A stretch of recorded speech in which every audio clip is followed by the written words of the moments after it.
I'm sorry, Ben Shapiro. Facts don't care about your feelings. We can't just reopen the economy if millions of people are going to die of coronavirus.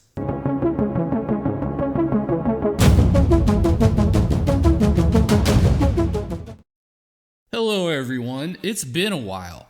I put my YouTube channel on hold, but now that everyone's stuck at home because of the virus, I felt that people could use a little bit more content to entertain themselves.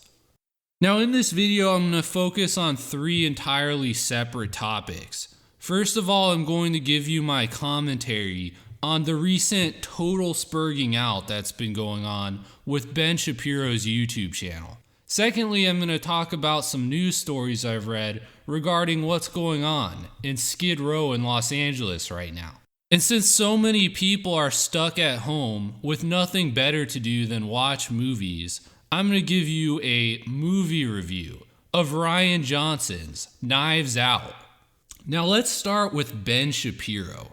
Now I'm not a big Ben Shapiro fan. I don't like to watch his channel. However, in the last week, it's been absolutely hilarious watching the complete impotent rage. He absolutely spurgs out over the closure of the economy. I guess during a viral pandemic, life insurance companies don't want to pay Ben Shapiro as much money to shill their life insurance. When Ben Shapiro's stock portfolio nosedives, he drops any pretenses of reacting with facts and logic, and apparently throws a temper tantrum like some sort of man-child. So in recent videos, Ben Shapiro has been doing things like demanding that the economy reopen, accusing Dr. Anthony Fauci of being a liar or misleading the American people in regards to the coronavirus. He said things like that the government must set a certain deadline in which the economy reopens, no matter what, regardless of what's going on with the epidemiology of the disease. He's also ranted about how this is all the fault of China, while taking no responsibility for himself or our own country's policies that have contributed to this crisis. So Ben Shapiro can demand all these things, demand that the economy reopen, demand that it reopen by a certain date. But I'm sorry, Ben Shapiro, facts don't care about your feelings. We can't just reopen the economy if millions of people are going to die of coronavirus. If that means you lose all of your personal wealth, if all this money you've accumulated in stocks and bonds just collapses and never recovers, well, that's just too bad. Lives are more important than money. Now, to the extent that you're trying to blame our situation on China, I'm sorry, I just don't believe you, Ben Shapiro. You see, it's people like yourself who constantly pushed this idea that we need to embrace global capitalism. It is neoliberal shills such as yourself that advocated for removing all manufacturing from the United States and relocating it to China.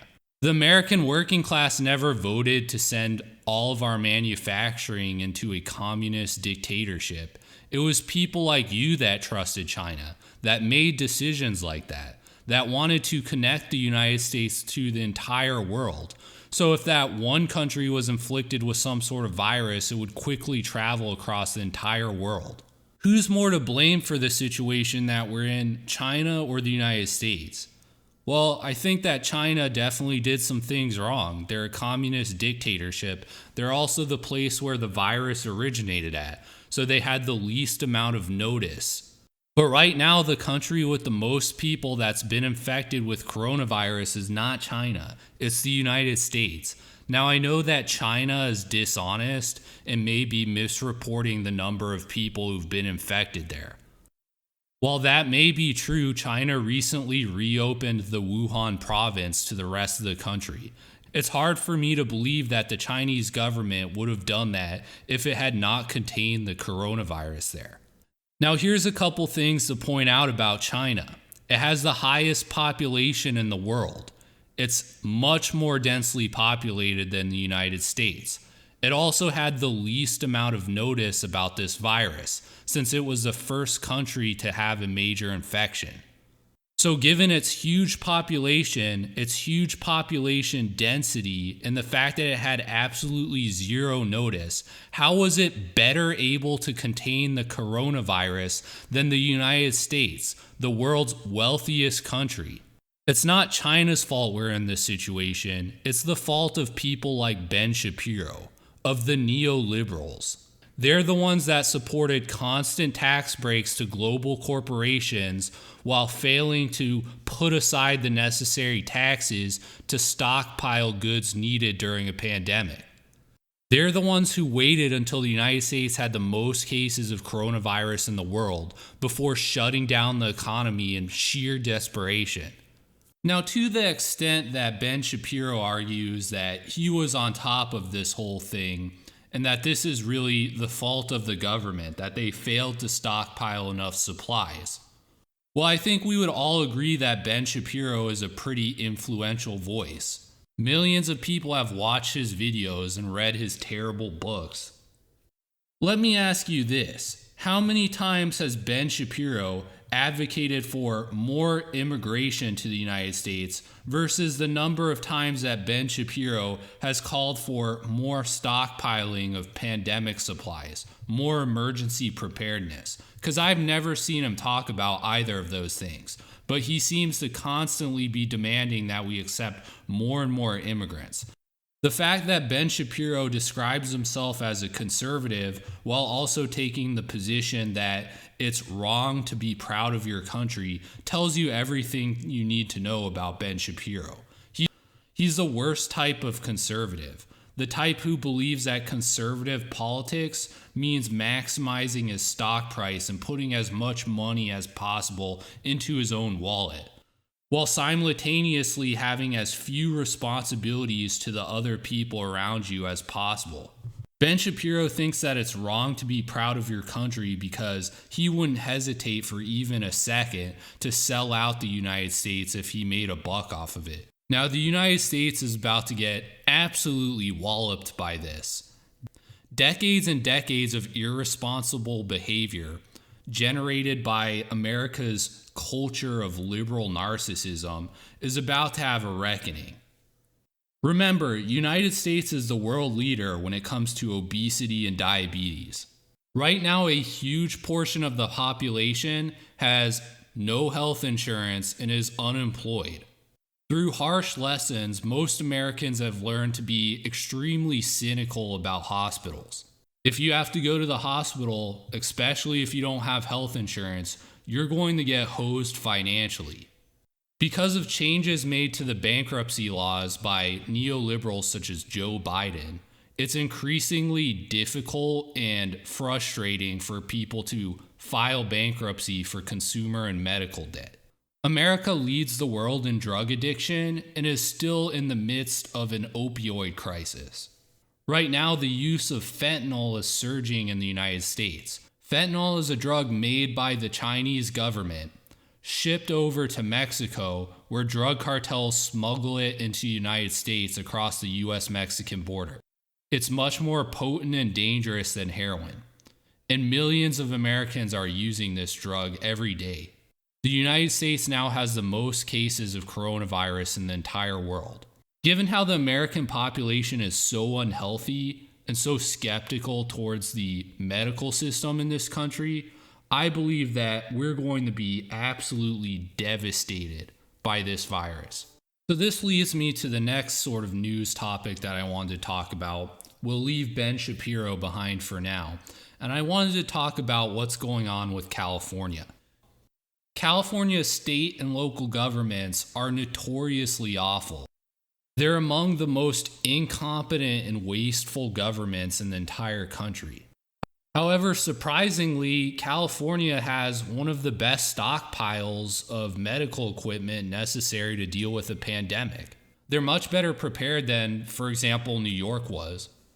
Their state government was also pretty quick to shut down, and so far Californians seem to have been doing a pretty good job with social distancing. So does that mean California is in the clear then? Have they flattened the curve enough? Well, I want to show you some photographs that were taken in Los Angeles' Skid Row neighborhood. Now, these photographs were taken, I believe, exactly 1 week ago. Let me just pull those up here. I don't know about you, but that doesn't look like social distancing to me. You see, in California, as well as Seattle and Oregon, there are millions of people living homeless in the streets. Now, some of these people have mental health problems, some of them are in weird situations, but the vast majority of these people are drug addicts. The reason they're on the street and not in a homeless shelter is that in a homeless shelter, they wouldn't tolerate them shooting up heroin or fentanyl.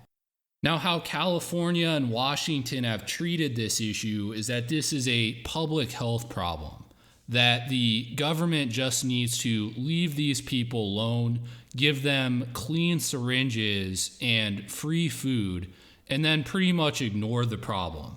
And as a result of that, it's proliferated. You don't see the level of homelessness that exists in the big cities in California in other states in the United States. This is a uniquely West Coast problem. Now, a lot of these homeless people living on the street have become completely dependent on either the government or local businesses which they shoplift from in order to support their drug habit. In the pictures I just showed you, you can see all of these homeless people showing up for a food bank to get free food. Without this food bank, these people wouldn't have any other way to eat. Many of these drug-addicted homeless people don't just depend on the government. They'll shoplift from stores in order to make money to buy drugs. They'll panhandle, or they'll even sometimes prostitute themselves in order to make money. The problem is that in a pandemic where all of the stores are shut down, where people aren't going to be handing money to other people in hand-to-hand transactions, where no one's going to be hiring prostitutes, these people have completely lost any source of revenue to support themselves. To the extent that they try and swarm homeless shelters or food banks, they're congregating in high numbers. They're not practicing social distancing. And once this population starts getting afflicted with the coronavirus, I think that they're going to be the least likely to seek treatment at hospitals. I think most of them will probably instead try and self-medicate by using their drug of choice. They might be coughing and struggling to breathe, but they're not going to care because they'll be completely strung out on fentanyl. Now, what I predict is going to happen is that coronavirus will spread like wildfire through this homeless population. According to news stories, we know that people in Skid Row already have the virus. These people cannot self-isolate. They don't have homes that they can go to isolate at home. And I believe they're going to avoid going to the hospital. They're going to avoid seeking health treatment. And I think a lot of them are going to eventually make it to the hospital through first responders. These people are going to pass out on the street where it's going to be gross and dirty, and paramedics are going to have to get them and transport them to the hospital. As a consequence of this, I would predict that first responders, police officers, and paramedics in these big cities like Los Angeles, San Francisco, Seattle are going to get absolutely hammered with this virus.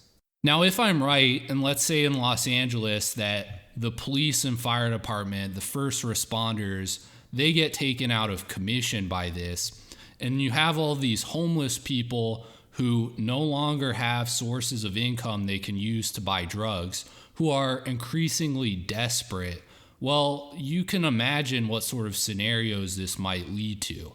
At this point, I can't really give a prediction as what will happen because it's entirely unprecedented. If we reach that point, I see no other conclusion than for people to conclude that we've reached peak liberalism, that decades of individualism has completely failed our society, and that we need a change in culture. But before things get too philosophical, let's move on to the third thing that I wanted to talk about, which is a movie review of Rian Johnson's Knives Out. Now, prior to watching this movie, I had pretty high expectations because I had read some forum posts somewhere that alleged a conspiracy theory that Rian Johnson had deliberately sabotaged the Star Wars franchise by making the shitty Last Jedi movie bad on purpose. In evidence of this conspiracy theory, whoever it was that was making it, I don't remember, indicated that Knives Out was an excellent movie that was completely unpolitical. And the fact that Rian Johnson wrote and directed a movie like Knives Out shows that Star Wars The Last Jedi had to have been a deliberate act at sabotage. So my expectation going in was this was going to be a good movie that was not political. And boy, were both of those things terribly wrong. Now, a lot of people who defend this movie say things like, well, Knives Out isn't just social justice warrior propaganda, unlike Star Wars The Last Jedi. To a certain extent, this is true. Now, I would say to a certain extent, this is true. I don't think that the main message that Rian Johnson is trying to shove down our throats with this shitty movie is that we need to embrace more social justice. That being said, this is a movie that's literally about a young Hispanic woman replacing a bunch of old white people. So to say that the movie has nothing to do with social justice warrior ideology is incorrect.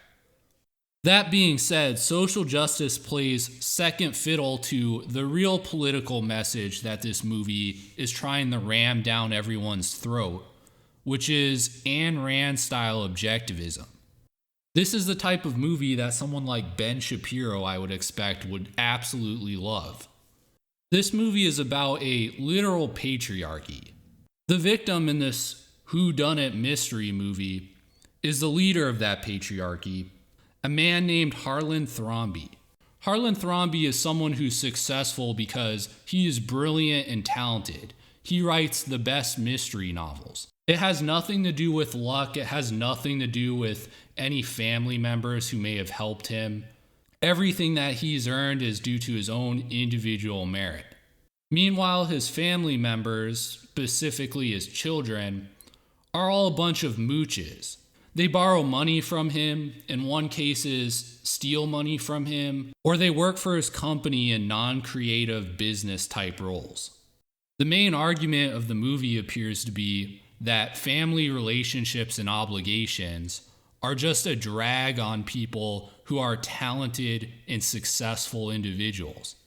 The movie contrasts the supposed exploitive family relationships with the employee-employer relationship that Harlan Thrombey has with the protagonist, young Hispanic woman, who serves as his nurse/drug dealer. Now, the movie takes it for granted that it's entirely normal for a nurse who has a personal/professional relationship with an elderly patient to give him morphine in order to help him to sleep. That may be a normal thing in Rian Johnson's world, but I believe to most Americans that would look unsavory or possibly even illegal. As the movie makes clear, Harlan Thrombey much prefers this employee of his who just does whatever he wants because he pays her, who deals him drugs, is better than his flesh and blood family. That this employer-employee relationship or drug dealer-drug addict relationship is preferable to a family relationship where obligations go both ways. Are you beginning to see why I said that Ben Shapiro would love this movie? To me, it's like watching an Ayn Rand propaganda film.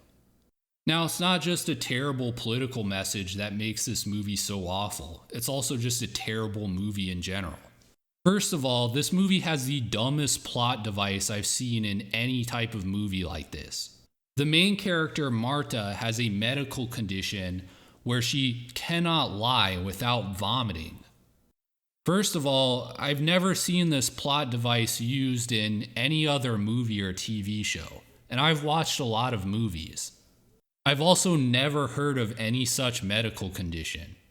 I also don't understand why it was necessary to put such a bizarre plot device in the movie. If you're gonna make a mystery whodunit style murder, if you're gonna make a mystery whodunit movie, don't make one of the characters incapable of lying.